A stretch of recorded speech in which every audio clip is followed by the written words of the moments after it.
आणि ती टीम त्याच्यामध्ये आमचे उत्तर नागपूरचे आमदार नितीन राऊजी होते. ते टीम नागपुरामध्ये आली आणि त्यांनी एक प्रण केला, आपल्याला महामोदी महाविहार हिंदू पंढरपासून मुक्त केलं पाहिजे. त्यांनी काय केलं, नागपूरमध्ये कम से कम 600 ते 700 विहार आहे. त्या संपूर्ण विहाराची मीटिंग आपल्या इंदिरा विद्यालयामध्ये घेतली आणि एक ठराव पास केला की आपण महामोदी महाविहार हिंदू पंढरपासून मुक्त करायला पाहिजे. म्हणून त्याकरता अध्यक्षपंचे अध्यक्षपदी राजकीय पार्टीचा नको व्हावा, कारण की हा धार्मिक मुद्दा होता. म्हणून आदरणीय भगवंत आणि नागार्जुन यांना अध्यक्ष बनवण्यात आलं आणि नंतर आपले आमदार यांना सचिव बनवण्यात आलं होतं आणि 91 मध्ये भगवंत आणि नागार्जुन सुरेश ससाईजी यांच्या नेतृत्वामध्ये बुद्धज्ञान महामोदी महाविहाराचा मुक्तीचा लढा सुरुवात झाली.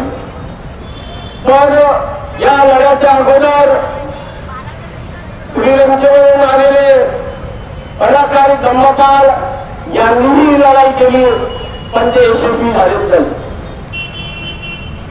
बुद्धदेवा महामोदी महाविहार ऍक्ट 1949 बाबासाहेबांनी घटना लिहिली आणि घटना ही लागू झाली 1950 मध्ये. पण त्या काळामध्ये बुद्धगया या क्षेत्रामध्ये आपले बुद्धिस्ट लोक नव्हते. याचा फायदा घेऊन आणि सरकारमध्ये जंश आणि काँग्रेसवाले होते, त्यांनी आपला फायदा करण्याकरिता त्यांनी बुद्धगया ऍक्ट घटना बनवली आणि त्याच्यामध्ये 4 पंडित आणि 4 बुद्धिस्ट राहतील आणि डिस्ट्रिक्ट कलेक्टर त्याचा अध्यक्ष राहील, तो पण हिंदू राहील.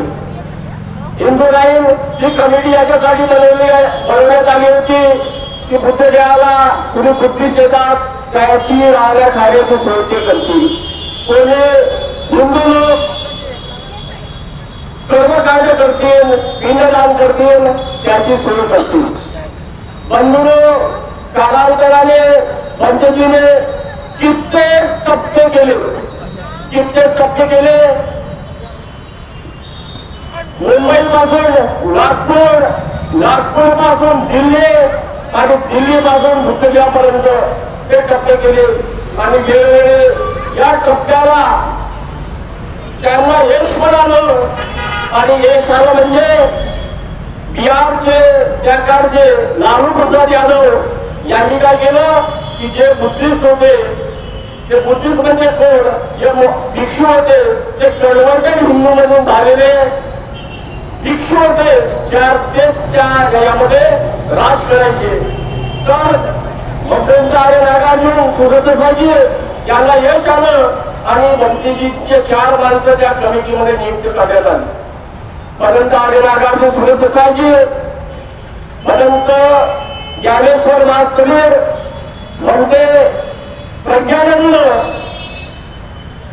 म्हणते प्रज्ञाशील आणि भगवंत आनंद हे कमिटीमध्ये आले आणि हा टप्पा चालू होता. लोकांना वाटत होतं की म्हणते की लाल दिव्याच्या गाडीमध्ये घुमतात आणि टप्पे बंद केले. अरे बिहारच्या सरकारमध्ये आपले लोक नाहीत, पार्लमेंटमध्ये आपले लोक नाही, आणि हा ऍक्ट जर बनवायचा असेल तर बिहारच्या विधानसभेमध्ये आणि पार्लमेंटमध्ये बदलेल तेव्हाच हा ऍक्ट बदलू शकते. नाहीतर हा किती आपण धरणे आंदोलन करू, किती रास्ता रोको करू, तरी पण हा आंदोलन यशस्वी होणार नाही. आणि आजच्या काळामध्ये एक संधी आलेली आहे आपल्याला. माझ्या माहितीप्रमाणे आपले पार्लमेंटमध्ये कम से कम 11 ते 12 बुद्धिस्ट खासदार निवडून आलेले आहेत. जर त्या लोकांनी पार्लमेंटमध्ये हा प्रश्न उचलला संख्या मुक्त होऊ शकतो. आणि दुसरी गोष्ट हे चाटुकार जे आहे, चाटुकार मी नाव घेत नाही, ज्या RSSच्या माणीला असतात त्या लोकांनी चाटुकारी इतका सोडून हा धार्मिक मुद्दा आहे आणि त्यांनी त्या मुद्द्याच्या कानामध्ये सांगलं तर हा मुद्द्याचा मुवमेंट मुक्त होऊ शकतो. म्हणजे जेव्हा रॅली काढली नागपूर तो मुंबई तो नागपूर तो दिल्ली आणि दिल्ली तो बुद्धगयाला, त्यावेळेस माजी नगरसेवक राजू लोखंडे यांचे 5 ट्रक होते, पंकजीचे 5 ट्रक होते आणि त्या ट्रकला चंबलच्या घाटीमध्ये लुटण्याचा प्रयत्न केला. चंबलच्या घाटीमध्ये लुटण्याचा प्रयत्न होता केला. त्यावेळेस पंकजी जवळ 4 चाकी गाडी सुद्धा होती आणि आमची सुरेखाताई कुंभारे मॅडम यांनी ती बिडी मजदुराची कार दिली होती. त्याच्यामध्ये लाईट नाही, काय नाही. आणि ते म्हणायचे, लाखों लोग म्हणायचे हमको 1-2 लाख रुपए ना, हम हमारे गाड़ी को तुम्हारे ड्राइवर ने एक्सीडेंट करवा दिया. मी आणि सुरेखाताई कुंभारेचा ड्राइवर मुसलमान बंदीजीकल गेलो. बंदीजी अपने को डाकू ने लूटने का काम कर रहे हैं. बंदीजी अपने को पैसा देना पड़ता. तर ते 1-2 लाख मागायचे बंदीजी कडून. मी स्वतः 5,000-10,000 रुपये घेतले आणि डाकूला दिले. आणि त्या डाकूने सोडलं. त्या डाकूने विचारलं की आप कोण है? हम मदन जा रहे नागार्जुन सूर्य सोसायटी इनके नेतृत्व में दिल्ली जा रहे. तर त्यांना वाटलं की आपलं धर्मगुरू आहे. तेव्हा त्यांनी काय केलं, एअर फायरिंग करून त्यांनी बंदेजीचं स्वागत केलं. असं करता करता करता करता बहुत टप्पे होऊन गेले. बंदेजी किती पैसे लावणार? एका आंदोलनाला कम से कम 50 ते 60 लाख रुपये लागतात. आणि हा पैसा मला इथले लोक बसलेले आहेत. कधीतरी आंदोलनासाठी बंदेजीला तुम्हाला पैसा मागितलं का? किंवा बंदेजीने कम से कम 16-17 आंदोलन केले. त्या आंदोलनामध्ये कोणाला गालबोट लागलं का? या कोणाचा ऍक्सिडेंट झाला का? आबाई बंदेजींनी कधी बाबासाहेबांच्या घटनेप्रमाणे आणि भगवान बुद्धाच्या शांतीप्रमाणे आंदोलन केलेलं आहे. आणि बंदेजींनी अखेर काय केलं, ऐसी तो कुछ कोई बोलता नहीं है, कोई करता नहीं. म्हणून बंदेजीने काय केलं, आज हा केस बंदेजीने सुप्रीम कोर्टामध्ये चालू सुप्रीम कोर्टामध्ये हा केस चालू असताना कोणी साथ दिलं का? कोणी साथ नाही दिला. कोणी पैसा दिला का? केस लढण्याकरता. अरे सुप्रीम कोर्टामध्ये केस लढण्याकरता लाखो रुपये लागतात आणि ते आपल्या समाजाचे मंजूर राहिले. हे तर झाली बुद्धगयाची मुवमेंट.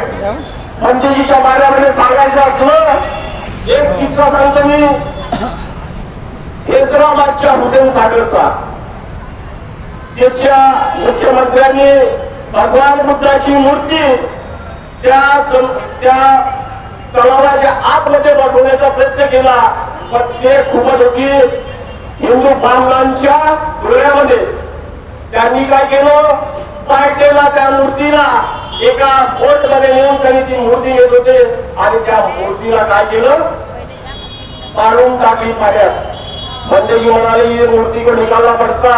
ते म्हणाले ये भगवान की मूर्ति है, ये भगवान की मूर्ति है, ये यहाँ पे हमने गिर गई, ये पानी को स्वाह हो गई, हम निकाल नहीं सकते. बंदेजी ने पाठ पुरवठा करून बीच मूर्ती तिथे काढली. त्यांना यश आलं आणि त्यांनी त्या सागरामध्ये हुसेन सागरामध्ये मूर्ती भेट केली. बंधूंनो, अरे मोदीजी आठवण ठेवा, आज आम्ही लहान आहे तिथे, उद्याला बुद्ध घ्या तुम्ही मुक्त नाही कराल तर तुम्हाला पशुपतीनाथ मंदिर कोणाचं आहे? भगवान बुद्धाचं आहे. पुरीचं मंदिर कोणाचं आहे? भगवान बुद्धाचं आहे. विठ्ठल रखमाई कोण आहे? हे भगवान बुद्ध आहे. अरे तुम्ही म्हणता आर्किओलॉजिकल डिपार्टमेंटला चुत्या बनवल्या, सुप्रीम कोर्टाला चुत्या बनवला आणि सांकेत मध्ये रामाचं मंदिर बांधला, जे की त्या पुरातत्व विभागामधून भगवान बुद्धाच्या मूर्त्या निघाले. तोपर्यंत लोक एक दिवस मी काय म्हणतो, एवढे जेवढे लोक बसले आहेत, अरे आम्ही आमच्या कास्ट सर्टिफिकेट बुद्ध नसला तरी त्या काळामध्ये आम्ही सर्व SC ST OBC हा पूर्ण भारत हा बुद्धमय होता आणि सर्व बुद्धिस्ट होते. कारण सम्राट अशोकांनी 84,000 बुद्ध विहार खूप बांधले, म्हणून आमचे आजा पण आजा हे सर्व बुद्धिस्ट होते. तुम्हाला काय इतिहास माहित आहे? तुम्ही कोठी आल्या आणि आमच्या लोखंड्यावर बसल्या. अरे तुम्ही आर्य म्हणून आल्या, अरे आमच्या विहारावर म्हणजे तुम्ही कब्जा करून बसला. मला मी विचारू इच्छितो, RSSच्या माणसाला विचारू इच्छितो, जर तुम्ही भगवान बुद्धाला विष्णूचा अवतार मानता तर तुमच्या विहारामध्ये, तुमच्या मंदिरामध्ये भगवान बुद्धाची मूर्ती का आहे? तुमच्या घरामध्ये विष्णूचा अवतार म्हणता तर तुमच्या घरामध्ये भगवान बुद्धाचा फोटो का आहे? एवढे नालायकपणा करता ते पण मलाई खाण्यासाठी त्या आमच्या विहारावर कब्जा केला. बंधूंनो, सिर्फ भारतामध्ये आपले 4 तीर्थक्षेत्र आहेत. 4 तीर्थक्षेत्र म्हणजे कोणते? एक लुंबिनी, तिथे भगवान बुद्धाला जन्म झाला. दुसरा बुद्धगया, जिथे भगवान बुद्धाला ज्ञान प्राप्त झालं. तिसरं म्हणजे सारनाथ मध्ये पंचवर्गीय भिक्षूंना दीक्षा दिली. आणि कुशीनगर मध्ये महापरिनिर्वाण झालं. आणि ह्या 4 आमच्या पवित्र ठिकाण 3 आर्किओलॉजिकल डिपार्टमेंटच्या अंडरमध्ये आहेत. 3 आर्किओलॉजिकल डिपार्टमेंट मध्ये आहेत आणि एक जो विहार आहे बुद्ध विहारचा, तो सिर्फ आमच्या हातून घेऊन टाकलेला आहे. तर ही लढाई आज इथून जिंगारी होत आहे. आणि हा आपण जिथे भाषण करून आलो, जिथून अंगार लागली, संपूर्ण भारत हा पेटून उठतो, संपूर्ण भारत पेटून उठतो. आणि एक ना एक दिवस दिल्लीला यश येईल आणि हा महाविहार मुक्त झाल्याशिवाय राहणार नाही. म्हणजे बुद्धाचं मंदिर